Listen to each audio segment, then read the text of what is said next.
pergunta de Deus a nós hoje é: quem é você na batalha? Nós falamos nas últimas conferências, nós falamos muito sobre exército, né? Nós falamos, e foi tão engraçado que outro dia uma irmã aqui da igreja falou assim para mim: a gente foi muito ingênuo naquela época. Eu falei para ela: por quê? Cheguei até a comprar um coturno, minha vontade de jogar aquele coturno pela janela. Eu falei: por quê? Ela disse assim: por quê? Eu botei o coturno, a roupa de guerra, achando que, né, o que aconteceu, veio guerra. Mas é claro, se ele nos convoca para um exército, uma batalha, vai ter guerra. E ela falou assim: mas que difícil. Eu falei: não. Eu falei para ela: escuta uma coisa, Deus nos chama, mas Ele nos treina, Ele não nos deixa sem treinamento. Tem coisa que você pensa: ai, que guerra. Deus está falando: filha, isso aí é treinamento, porque quem soa no treinamento não sangra na guerra. Às vezes treinamento, eu estava conversando com uma mãezinha que ganhou bebê agora. Aí eu perguntei para ela como que ela tá, né? Eu falei: como é que tá a situação? Bebezinho pequenininho, chorando. Ela bem calma, gente, cabelo escovado, maquiada. Eu falei: porque eu, com as minhas filhas pequenas, gente, era só um coque na cabeça, olheira aqui, mais olheira aqui embaixo querendo subir, né? Ter o seu lugar.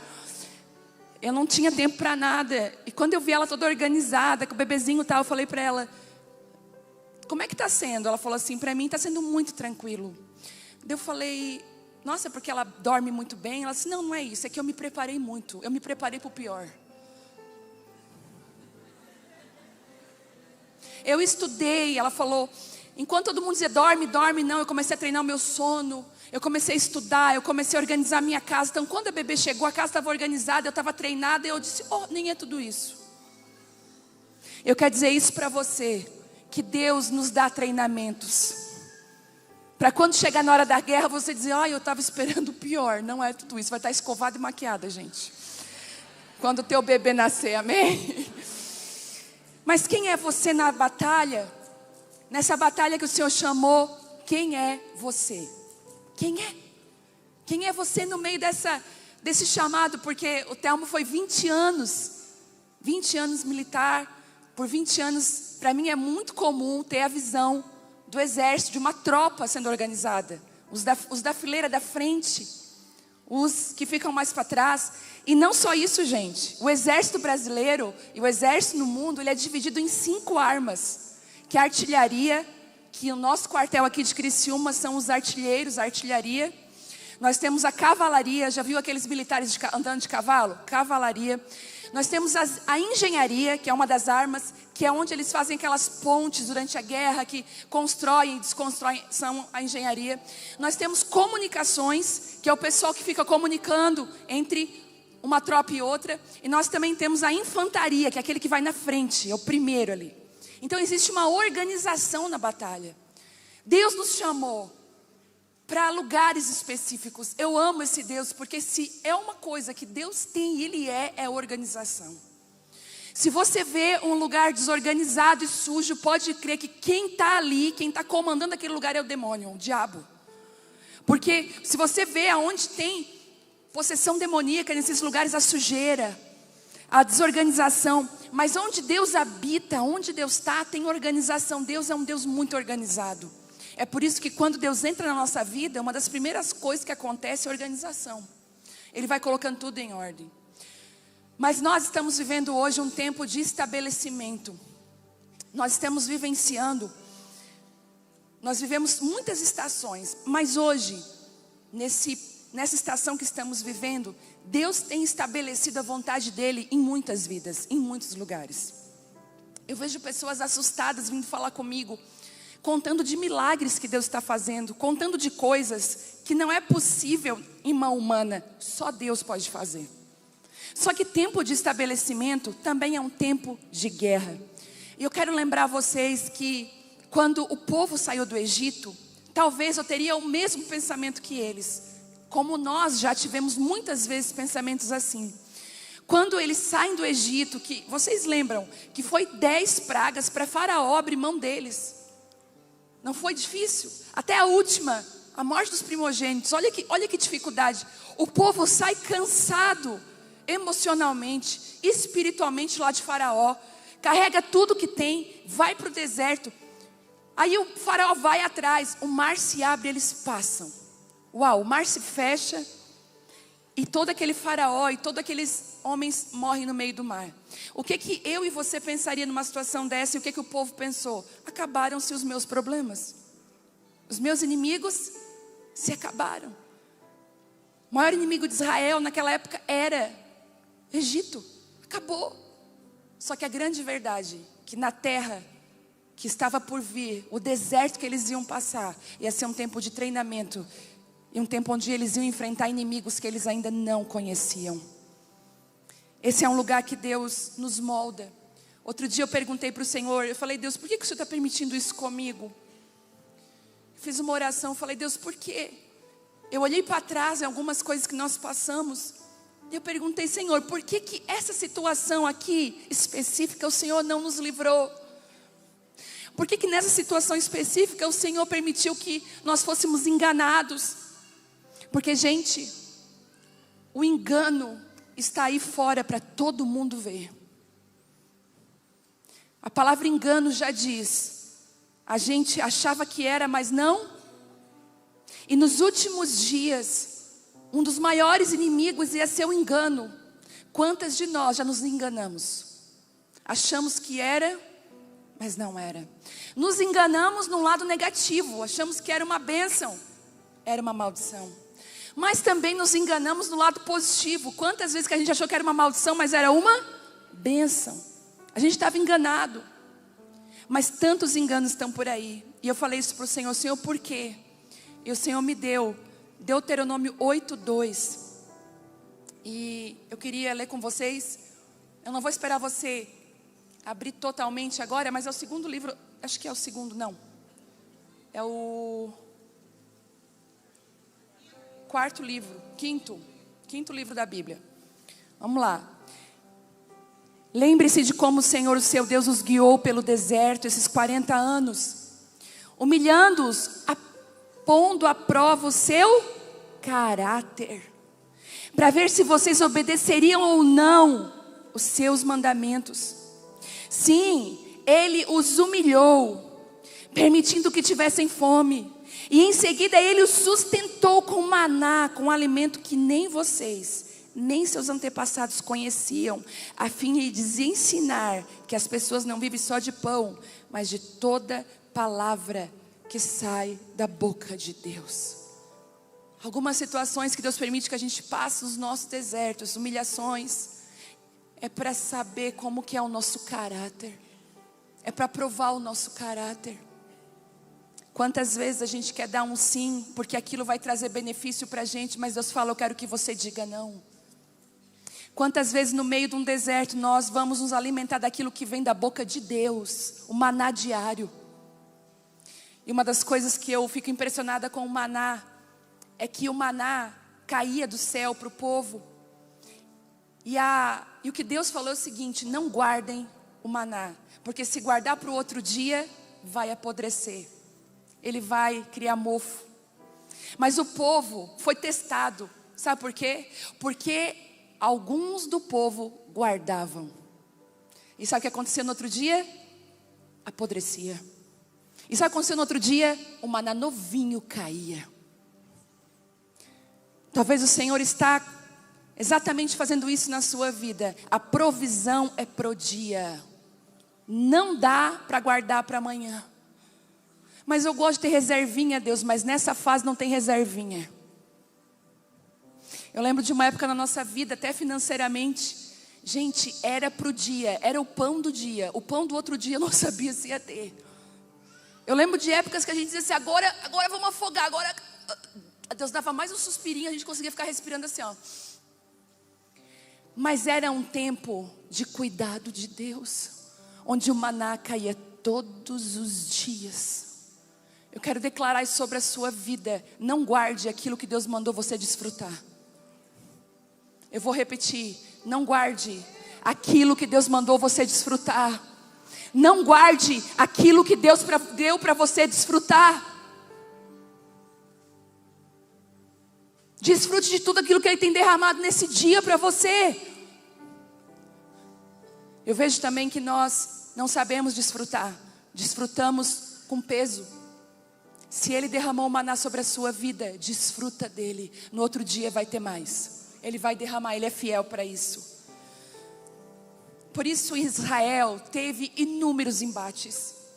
Porque Deus precisava construir um caráter aprovado em Israel. Um caráter que fosse aprovado por Deus. E eu tenho descobrido, gente, tem coisas que nós... Eu vou dizer uma coisa para vocês. A Bíblia está aqui. Ela é um manual da vida. Eu tenho aprendido a morar num livro da Bíblia e a não passar mais por ela. Eu tenho aprendido a mergulhar nas Escrituras. Eu tenho me apaixonado mais pela Bíblia. É tão lindo, porque eu já amava. Quando eu cheguei em Israel, que eu vi ela viva, eu fiquei mais apaixonada. E aí tudo fazia sentido, e tudo ligava. Gente, eu fiz o caminho da mulher do fluxo de sangue. Ele falou assim para mim, ó, aqui começa onde Jairo pede para Jesus ir lá curar a filha de 12 anos. Aqui a multidão começa a andar com ele. E aí ele fala assim, aqui, por aqui, a mulher toca nele. E agora, ele vai até Cafarnaum curar a filha de Jairo, o líder da sinagoga, aquele que não acreditava que Jesus era Jesus. Mas através de uma filha doente que já havia morrido, ele encontra um Jesus que ele jamais imaginou. A Bíblia é viva, real e verdadeira. Flávio Joséfo, que é um dos historiadores da época, ele tem escrito, é porque arqueologia, Bíblia, ciência em Israel caminha muito junto. Está tudo conectado. Realmente, cada ponto desse livro é tudo verdadeiro. Não tem como a gente atualizar as Escrituras. Ela é atual até hoje. Ela é viva, ela é poderosa, ela é eficaz. Não existe nenhum outro livro que seja um best-seller no mundo inteiro. Inclusive em países onde o evangelho é proibido, a Bíblia ainda continua sendo o livro. Eu posso me lembrar quando eu olhei lá as muçulmanas, eu olhei para elas todas daquele jeito tapada, eu trouxe uma roupa de muçulmana para mim, e eu intercedia por elas no meio das ruas. Mas eu lembro de um livro, que eu amo esse livro. O nome desse livro é Atrevi a Lhe Chamar de Pai. De uma muçulmana que começou a ter encontros com Jesus. E um dia ela botou o livro dos muçulmanos de um lado e a Bíblia do outro, porque ela ganhou uma Bíblia. E ela chegou na cama dela e disse assim, qual é o livro certo? Qual é o Deus certo? É Alá? Ou é o Deus de Israel? Na hora, uma voz do coração disse para ela assim, o livro certo é aquele que você pode me chamar de pai. Esse livro é poderoso. Só que, como manual, ele é vivo. Só que escute, algumas coisas que nós vamos vivenciar em Deus estão escritas ali, mas nós só vamos aprender vivendo. Uma coisa é a gente ler e outra coisa é a gente viver. A Bíblia vai nos dizer ainda que se a gente só ouve e não vive, a gente é como alguém construiu a nossa casa sobre a areia, que vai vir tempestades e a gente vai cair porque não tem alicerce. Mas quando você vive, tem alicerce. Quando você passa uma situação igual eu tenho uma palavra que é alicerce na minha vida. Quando o meu casamento quebrou, quando eu e o Theo passamos por uma guerra, nosso casamento, eu lembro quando Deus começou a restaurar meu casamento, eu falei assim, não Deus, não precisa mexer com isso, deixa assim mesmo. O Senhor falou assim, mas filha, eu falei assim, Deus, acabou, né? O que o Senhor tinha comigo com o Theo acabou, porque a gente estragou tudo, a gente acabou se separando, manchou a nossa história. Um dia eu estava ajoelhada na minha casa, eu entregando para Deus, falei, Deus, me esconde num canto, mas só me deixa te amar. Ele assim, filha, abre a palavra. Eu abri em Ageu. A glória da segunda casa é muito maior do que a primeira. É muito maior do que a primeira. Eu me finquei naquele versículo. E assim Ele fez na minha vida. Hoje, quando eu vejo alguém com o casamento destruído, com a família destruída, eu digo, olha, eu conheço, porque eu tenho alicerce, eu vivi isso. A segunda casa a glória da segunda casa é melhor, é muito maior do que a primeira. E você podia pegar o microfone aqui e falar de inúmeras palavras que foram reais e são reais na sua vida. Que elas se fizeram carne na sua vida, se fizeram reais momentos que você precisou. Mas eu tenho aprendido que tem coisas que nós vamos aprender com o passar dos anos. E posso te falar, níveis maiores com Deus, guerras maiores também. Lá nos Estados Unidos, tem uma máxima deles lá que eles falam como se fosse um ditado entre os ministros, entre a igreja americana. Que eles falam assim, níveis maiores, demônios maiores. Alguns níveis que nós acessamos em Deus trazem guerras também maiores para nós. Mas não se preocupe, porque essas guerras não são para nos destruir, mas promover em nós um caráter aprovado. Pedro já falou isso. Não fique desanimado no meio da aprovação, porque a aprovação produz um caráter aprovado. Como é bom, no meio da prova, sermos aprovados por Deus. E não foi assim com Davi. Enquanto ele não era ungido por Samuel, ele lutou com o urso e com o leão. Mas foi só a unção correr para a cabeça dele, ele já teve que enfrentar um gigante Golias. A unção de Deus atrai perseguição. Você é ungido, vai ser perseguido. Você é ungida, Deus derramou óleo sobre a sua cabeça, vai atrair perseguição. E digo mais, não responda aos inimigos e aos ataques. Continue olhando para o alvo que é Cristo. Eu aprendi nesses anos a não olhar, a não dar explicação. Gente, Noé não deu explicação para ninguém. O Senhor chamou ele numa geração totalmente corrompida. E o Senhor viu nele alguém que podia confiar. Eu estava conversando com a Vitória ontem. Gente, a Vitória noivou. Você pode aplaudir ao Senhor por isso? Glória a Deus, gente, foi uma surpresa. Eu fui uma atriz, eu e o Marcos fomos atores já consagrados. Conseguimos enrolar ela e foi lindo, assim, é maravilhoso. Agora eu sou sogra mesmo oficial e estou querendo aprender com as sogras que já estão por aí. Se tem sogra aí que quer me ajudar, estou aqui. E tem sido um tempo novo para nossa casa, para nossa família. Muito lindo. E eu conversando com a Vitória, porque ela tem alguns desafios para enfrentar. E eu vou contar. Posso, né? Tadinha. Não, mas não é nada demais, gente. Ela vai ministrar no Imersão esse sábado. O Fabiano convidou ela. E ela tentou escapar de tudo quanto é jeito. Porque amanhã eu viajo para João Pessoa, Paraíba. Vou lá para o Nordeste do Brasil, ministrar numa conferência lá de mulheres. E aí ela assim, mãe, tu não acha que é melhor eu ficar em casa para ficar com a Bela? Escapando, né? E eu falei assim, não sei, vê com o teu pai. E aí o pai também falou, não, afrouxou. Disse assim, não, se tu foi chamada, seja fiel ao chamado que tu recebeu. E o Fabiano ontem falou a mesma coisa. Não, Deus falou para mim que é você que é para ministrar e tal. E ela veio falar comigo, mãe, mas olha só, eu noivei na terça. A minha cabeça tá assim, ó. Eu sou noiva, ela só fica assim o tempo todo. Lá em casa ela anda assim, ó. É só a mão assim, eu disse, meu Deus, amolece essa mão. E ela falou, tô noiva, minha cabeça não tá ministrada. Aí eu tenho que olhar mais um negócio essa semana que eu tenho um evento. E aí eu tenho que me preparar. Gente, eu falei algo para ela, que eu falo para você. Eu disse assim, filha, a preparação para uma ministração não é num dia, é uma vida. E tu tem uma vida de preparação, tu ama Ele. Não é um dia a gente ir lá, jogar terra na cabeça e dizer, Deus, não é um dia, é uma vida. Deus não escolheu Noé por causa de um dia que ele se entregou, mas porque é uma vida de caminhada com Ele. Então não pense que é por causa de um dia, é por causa de uma vida de caminhada com Ele. E Noé foi escolhido, escute, ele foi escolhido numa geração corrupta não foi por um dia que ele se consagrou, mas por uma vida de andar com Deus. E quando eu digo isso, eu quero desmistificar, porque assim, não, porque para mim pregar eu tenho que jejuar. Uma pessoa perguntou assim para mim: quantas horas tu fica de jejum para pregar na reunião de mulheres? Eu disse: olha, eu como um prato de macarrão e vou pregar.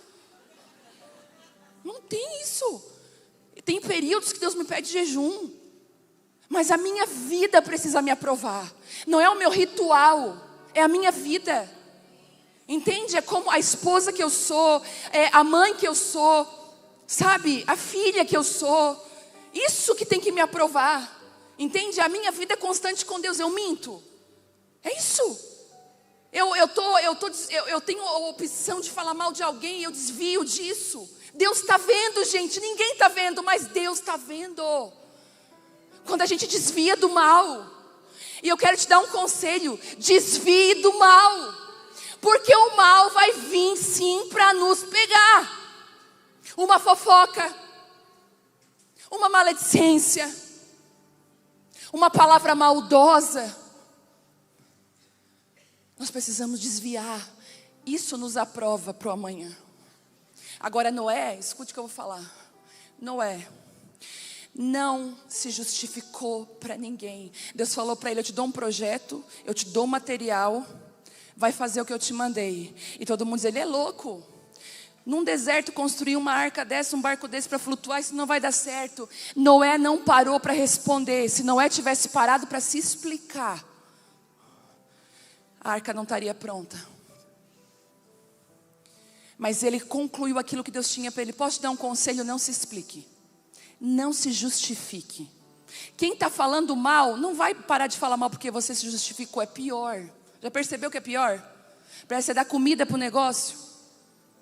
É pior. Não se justifique. Sabe a melhor coisa que tem? O respaldo de Deus. Porque eu vou dizer uma coisa para você. Eu me coloco na mão de Deus direto. Dizer: Deus, se eu estou errada, que caia eu na mão do Senhor, igual disse Davi. Que o Senhor me corrija. Eis-me aqui, sonda e conhece meu coração. Eu não sou ilesa a errar. Eu quero cair na mão de Deus, não na mão do homem. Na mão de Deus. Então estou aqui, Senhor. Agora, o respaldo vem de Deus. Eu vou dizer uma coisa para você. Foi a resposta de Noé ou foi a chuva que mostrou quem é que estava com a razão?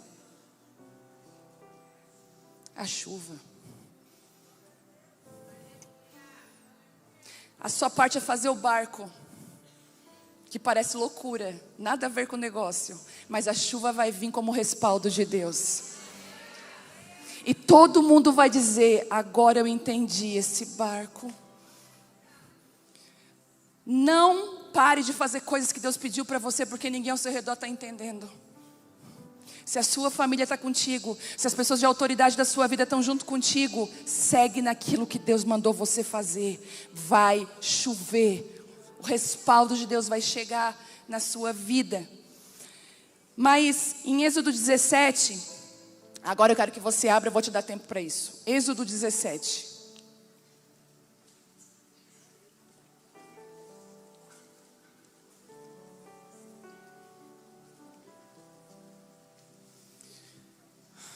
Quantas mulheres aqui que amam as escrituras, gente. Eu vou te dar um conselho. Não precisa comprar, se você tem, amém, mas não precisa comprar a Bíblia muito sofisticada, não. O que precisa é ler. Às vezes a minha caixa no direct enche. Qual a pergunta que eu mais recebo? Qual Bíblia tu usa? Qual Bíblia é a melhor? A Bíblia melhor é aquela que você lê. Essa é a melhor Bíblia. Que é uma melhor ainda, aquela que você pratica. Essa ainda é a melhor que a outra. Então lê. Agora, eu gosto muito de uma versão, a NVT. Mas a NVI também é boa. Tá? NVT eu uso a nova versão transformadora. Mas tem a NVI, que é a nova versão internacional. Tem a NAA, que é a nova Almeida atualizada. Então, gente, não importa. Mergulha de cabeça nas escrituras. Leia a palavra. Vamos lá, Êxodo 17:1 diz assim: por ordem do Senhor, toda a comunidade de Israel partiu do deserto de Sim e andou de um lugar para o outro. Por fim acamparam em Refidim, mas ali não havia água para beberem. Mais uma vez, o povo se queixou de Moisés e exigiu: dê-nos água para beber. Ô gente, só um parênteses aqui. Você já viu alguma coisa dos 10 mandamentos? Já viu algum filme? Não tem uma certa hora no filme que não dá vontade de matar o povo de Israel ali? Quando eles começam, eu não sei se é só eu. Eu falei: Deus, Moisés é muito de Deus. Porque que vontade de... Eles reclamavam por tudo. Amém, fecha aspas, está repreendido. Deus, eu amo Israel, Senhor, o Senhor sabe. Moisés retrucou: por que brigam comigo? Por que vocês põem o Senhor à prova? E afligido pela sede, o povo continuava a se queixar de Moisés: por que você nos tirou do Egito? Quer matar de sede nós, nossos filhos e nossos animais? Então Moisés clamou ao Senhor: o que devo fazer com esse povo? Estão a ponto de me apedrejar. E o Senhor disse a Moisés: passe à frente do povo, levante a sua vara, aquela que você usou para bater nas águas do Nilo, e chame alguns dos líderes de Israel para acompanhá-lo. Eu me colocarei diante de você sobre a rocha no monte Sinai. Bata na rocha e dela jorrará água que o povo poderá beber. Assim, na presença dos líderes de Israel, Moisés fez conforme ordenado. Moisés chamou aquele lugar de Massa e de Meribá, pois o povo de Israel discutiu com Moisés e pôs o Senhor à prova, dizendo: o Senhor está conosco ou não? Olha isso. Olha o que eles fizeram. O Senhor está conosco ou não? Eu vou te falar uma coisa. Todas as vezes que entra dúvida no nosso coração, que entra murmuração, dúvida, nós vamos ser atacados por um inimigo. Porque a continuação disso aqui vai dizer que um inimigo, percebendo que eles estavam duvidando do Deus deles, querendo apedrejar o líder deles que Deus tinha instituído, um inimigo chega para se aproveitar. Nós vamos continuar aqui a leitura. Lá no 9. Aliás, lá no 8. Quando os israelitas ainda estavam em Refidim ali, os guerreiros de Amaleque os atacaram. Moisés ordenou a Josué: escolha homens para saírem e lutarem contra o exército de Amaleque. Amanhã ficarei no alto da colina, segurando a minha mão a vara de Deus. Josué fez o que Moisés lhe ordenou e lutou contra o exército de Amaleque. Moisés, Arão e Ur subiram até o topo de uma colina que ficava perto dali. Enquanto Moisés mantinha os braços erguidos, os israelitas tinham a vantagem. Quando baixava os braços, a vantagem era dos amalequitas. Os braços de Moisés, porém, logo se cansaram. Então Arão e Ur encontraram uma pedra para Moisés se sentar, e em cada lado mantiveram as mãos dele erguidas. Assim, as mãos permaneceram firmes até o pôr do sol. Como resultado, Josué aniquilou o exército de Amaleque na batalha. Então o Senhor disse a Moisés: escreva isso em um rolo como lembrança permanente, e leia em voz alta para Josué: apagarei toda e qualquer recordação de Amaleque debaixo do céu. Moisés construiu um altar ali e chamou de Jafé-Nissi, e disse: uma mão foi erguida perante o trono do Senhor, de geração em geração o Senhor guerreará contra os amalequitas. Quem que guerreará contra os amalequitas? O Senhor. Não é eu nem você, é o Senhor. Quem eram os amalequitas? Pasmem vocês, eu fui atrás. Quem eram esses inimigos? Eles eram descendentes de Esaú. Lembram? Daquele que tinha o direito da primogenitura, e ele então deu o lugar, vendeu para o irmão. Estava com fome, não sei se você conhece essa história, são 2 gêmeos. O que nasceu primeiro foi Esaú. O direito da primogenitura, a bênção estava sobre ele. Mas ele, um dia com muita fome, Jacó era da caça. Jacó estava fazendo uma comida bem maravilhosa. E ele então vendeu o direito de ser o primeiro, a bênção, para o irmão. E há uma das coisas, gente, que eu mais temo na palavra de Deus é isso. Porque se você ler, lá no Novo Testamento vai dizer, e a Bíblia também diz aqui na história, que Esaú tentou procurar arrependimento e não encontrou. Não tinha mais volta. Tem coisas que nós podemos vender que nunca mais voltarão para a nossa mão. Eu tenho temor disso. De vender um direito, um privilégio. Sabe, eu tenho falado isso com o Telmo. Nós aqui como igreja, nós estávamos conversando hoje entre nós. e até conversando com o Rodrigo sobre isso, que para nós é muito normal dizer assim, em 10 minutos acabou as inscrições. Gente, isso não é a realidade da maioria do Brasil. Viver o que nós estamos vivendo, quem é aqui da casa, tem gente que nasceu aqui, se converteu aqui, nem sabe que existem outras situações aí fora. Não tem noção. Às vezes nós temos o perigo de sermos abençoados, de participarmos de algo lindo e de não valorizarmos o que Deus nos deu.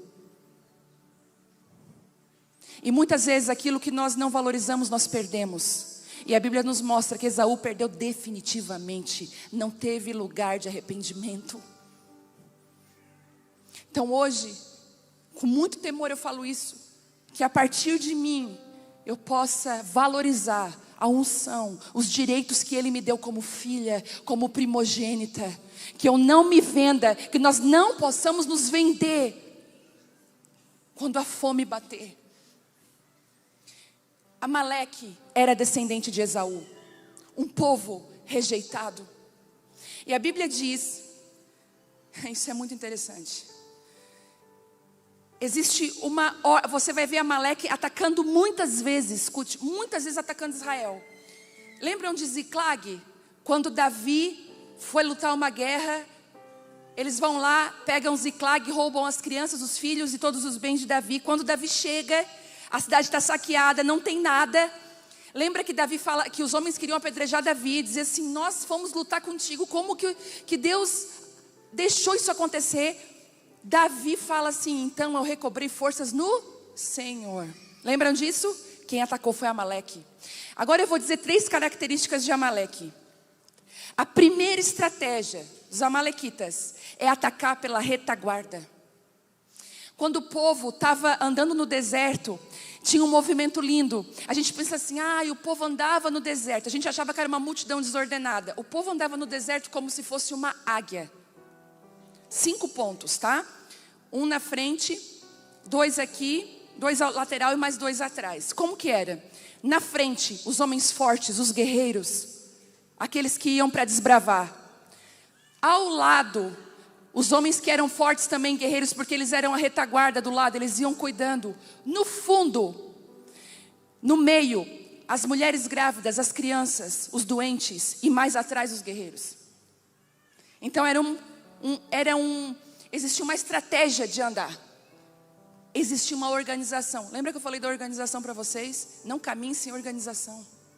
Na sua casa tem uma organização, seu marido tem o seu lugar, você tem o seu lugar e seus filhos têm o lugar dele. Se você muda essa ordem, vira bagunça. E te digo mais, toda pessoa fora do seu lugar se transforma numa maldição. Satanás, o nome dele é Lúcifer. Ele era um anjo lá no céu, lindo, que tinha dos lugares Deus deu para ele de confiança, sabe? Da música, da adoração, no céu, um anjo de luz, lindíssimo. Mas a Bíblia diz que subiu algo no coração dele. Agora, quando Lúcifer sai do lugar que Deus tinha instituído para ele, ele se transforma em Satanás. Todas as vezes que nós não estamos posicionadas no lugar que Deus nos colocou, nós somos uma maldição na vida das pessoas. Uma mulher que não é posicionada no lugar que Deus deu para ela, ela é uma maldição na vida das pessoas. Anda em ordem, caminhe em ordem. Não quebre, em nome de Jesus, princípios na sua casa, na sua vida. Gente, eles atacam os de trás. Os amalequitas atacaram quem? As crianças, os velhos, as mulheres grávidas, os doentes. Esse inimigo, ele vai atacar a nossa retaguarda, aqueles lugares que nós não estamos com muita, sabe, como é que eu vou dizer a palavra? Nós não estamos muito vigiando, atentos. Cuidado com a sua retaguarda. Cuidado com o que fica atrás de você, aquilo que leva o seu nome. Amaleque gosta, ele gosta de botar doença em criança. É isso que eu digo para vocês. Às vezes quantas vezes eu fui me movimentar para algo e o inimigo ia lá atacava a minha casa, a Bela caía com febre. Lá ia eu. Quando eu discerni, gente, eu fiz uma guerra dentro da minha casa. Quem olhasse eu era uma louca, não importa. A mulher que saiu na janela olhava para mim e dizia, meu Deus. Eu estava brigando mesmo na minha casa e orando em jejum e tocando óleo e sai daqui. Amaleque tem que ser expulso. A segunda estratégia desse terrível inimigo, já vou te dizer, ele não é poderoso, tá? Mas ele é perigoso. Então ele não é assim, ó, poderoso Amaleque. Não, ele é sorrateiro. Sabe os aproveitadores? Amaleque é aproveitador. Ele se aproveita. Tem uma brecha aberta. Ele entra. Então ele não é poderoso para vir quebrar tudo. Não, ele vai entrar nas brechas, nas entrelinhas. A segunda estratégia dele é que a porta da dúvida. Lembra que eu falei? Eles estavam duvidando de Deus, entra Amaleque. Quando a gente começa a duvidar do que Deus tem pra gente, do que Deus vai fazer na nossa vida, na nossa casa, entra Amaleque. E ele vem para roubar e destruir tudo.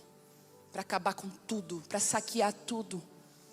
É por isso que quando você está duvidando, você fica fraca. E depois, pode perceber, não é difícil levantar? Como é difícil levantar depois de um momento de dúvida e que a gente é atacado por Amaleque. Então, essa é a estratégia dele. E a terceira estratégia tem o nome de ausência. Usa a nossa ausência. Quando a gente não está em casa, quando a gente não está... Às vezes você é um pastor no ministério, está muito ocupado, Amaleque vai atacar na tua ausência. Você que é esposa, Amaleque vai atacar quando você está muito ausente do seu marido. E é bem isso que você entendeu. E não precisa fingir que não entendeu, porque tu entendeu bem. Deus está falando. Vou falar de novo. Posso?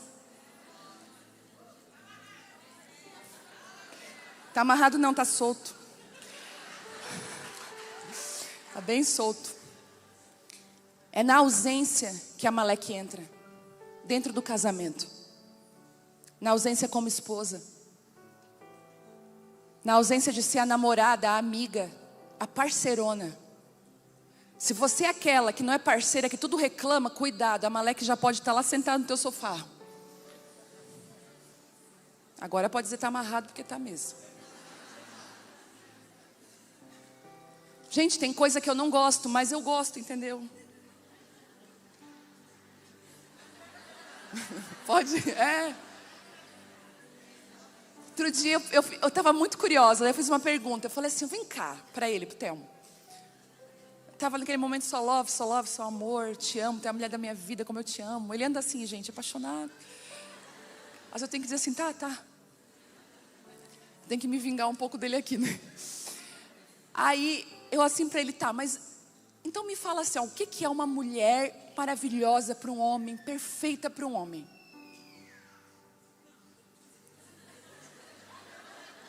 Vocês querem ouvir? Assim, o que é uma mulher assim que o homem, fica gamado nela e ele não troca ela por nada nesse mundo? Daí ele assim para mim, assim, ela tem que ser assim muito maravilhosa, muito linda. Não necessariamente, claro. Ele assim, isso também. Mas ele assim, em primeiro lugar, quando o cara ir jogar futebol, ela vai junto. E ela senta lá e fica torcendo por ele. Isso, vai. Essa mulher, falei. Aí, que mais? Quando ele chega em casa, tem um cafezinho na mesa, um bolinho para ele. E ela diz assim, ó, senta meu amor, come. Eu sei que teu dia foi difícil.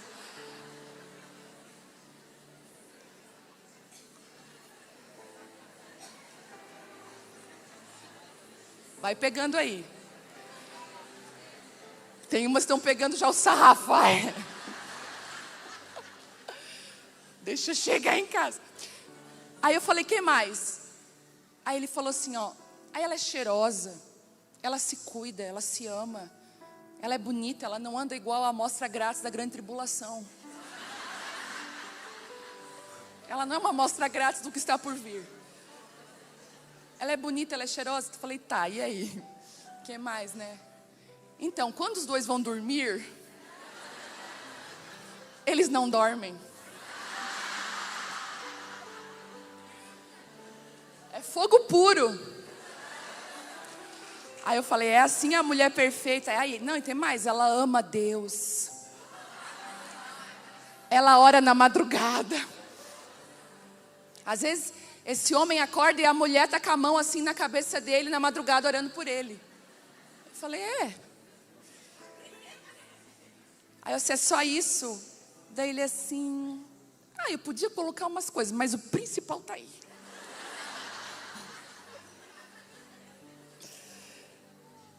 Desde então, eu estou me esforçando.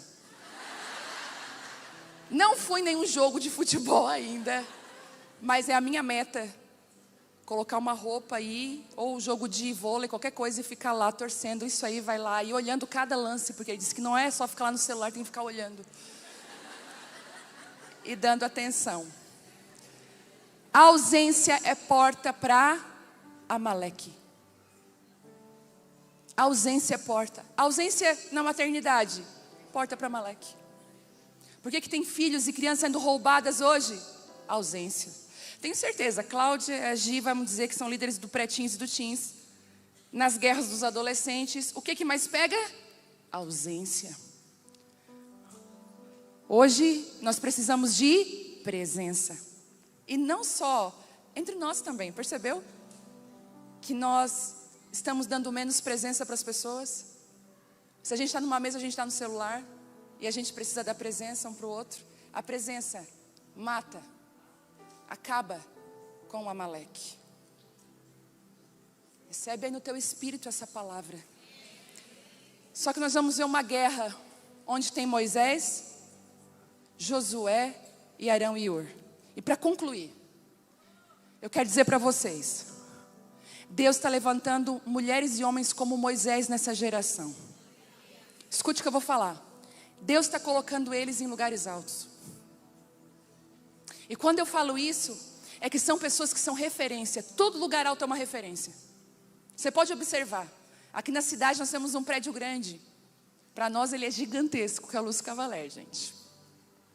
E a gente vai falar alguma referência, lá no...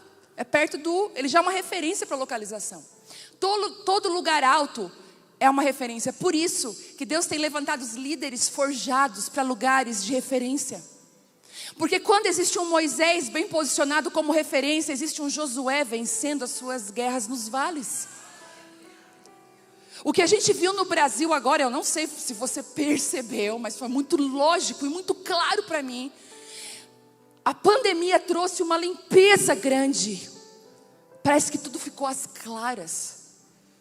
A gente está vendo uma época que nada mais fica escondido, não. Não tem mais esse lugar. Eu creio que nós estamos vivendo aquele tempo, aquela palavra que está na Bíblia que diz assim, que aquilo que foi cochichado nos ouvidos será onde? Gritado aonde? Nos telhados, nos lugares altos. Mas eu já falei aqui que às vezes a gente pega um versículo deles e diz assim, nossa, vai vir tanta sujeira para fora. Vai vir, mas vai vir tanta coisa boa para fora também. Porque tanta coisa boa que estava escondida vai começar a aparecer. Moisés precisa estar no lugar certo, porque os Josués precisam de referência. E eu oro para que Deus levante Moisés na nossa geração, homens e mulheres posicionados, de caráter aprovado, fiéis a Deus. Onde Josué, lutando a batalha, diz, ele venceu, eu vou. Sabe por quê? Moisés abriu o mar vermelho, Josué precisou abrir o Jordão também. Nós vamos ter as nossas experiências com Deus. Falo para a Vitória isso, eu tenho experiências com Deus. Eu tive. E ontem eu conversando com ela e com o Marco, ele está indo num lugar que nós já fomos, não vou expor ele aqui, porque ele quer deixar escondido. Quase que eu abro. Já ia ser aquela sogra enxerida. Que Deus me livre disso. Me perdoa, meu genro. Mas eu estava conversando com ele sobre isso, ele falou assim para mim, eu achei lindo. Ele assim, porque assim, nós temos um legado, nós vamos carregar um legado, mas nós vamos ter as nossas próprias experiências. E eu falei, você vai abrir o Jordão. Vai abrir o Jordão. Nós precisamos de Moisés. Cadê os Moisés aqui, gente? Nós precisamos olhar. Quantas vezes no ministério eu precisei de um Moisés, uma referência para mim enquanto eu tinha as minhas guerras no vale. Quantas ligações eu faço, gente, para ministros que estão muito mais tempo que eu. Estão na frente. Às vezes eu ligo para fulana, quando tu enfrentou aquela multidão, o que tu fez? Eu fiz isso, isso, isso. Ok. Enquanto ela erguia as mãos para mim, eu vencia no vale.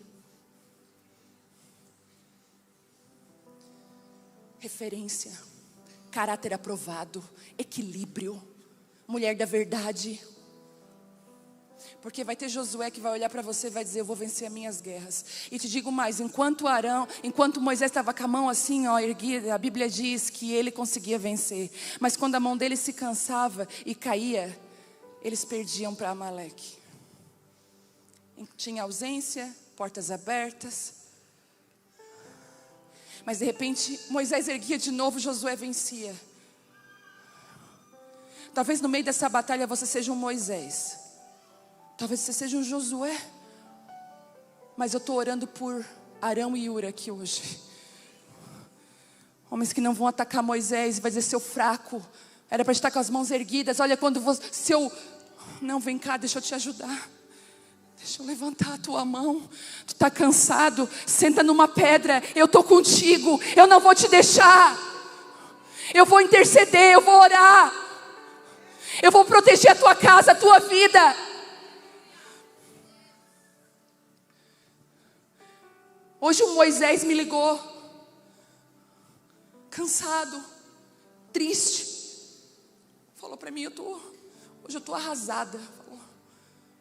Falei: por quê? Por causa disso, isso. Eu falei: ah, é? Então deixa eu ser Arão e Hur para ti hoje. Peguei a mão dela e levantei. Lembra-te disso, lembra-te daquilo. Botei ela sentada na pedra que é Jesus. E falei: Deus te chamou, Ele te deu um altar, não desista. Cadê os Arãos e os Hur? Aqueles que vão sustentar a mão de Moisés e não vão deixar cair.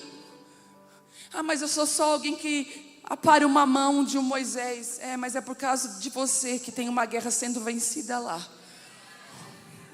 Hoje muita gente quer o lugar de evidência,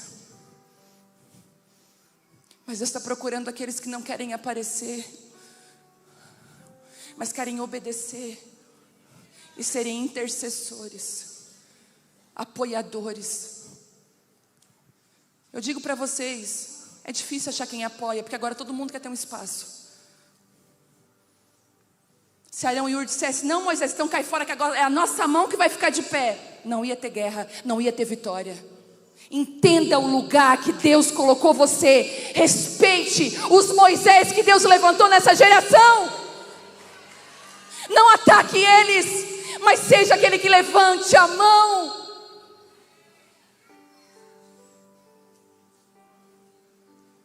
Nós, como igreja brasileira, nós levantamos um ministro bem no alto. Quando ele está lá no alto, acontece alguma coisa, a gente joga ele lá embaixo. Mas eu quero profetizar que aqui hoje, não só aqui, mas quem está ouvindo essa ministração, mais de 8.000 mulheres assistindo, vai se levantar Arão e Hur, que vão chegar em oração e vão sustentar braços de Moisés. Homens e mulheres que Deus levantou para que Josué consiga vencer. Eu queria que você ficasse de pé.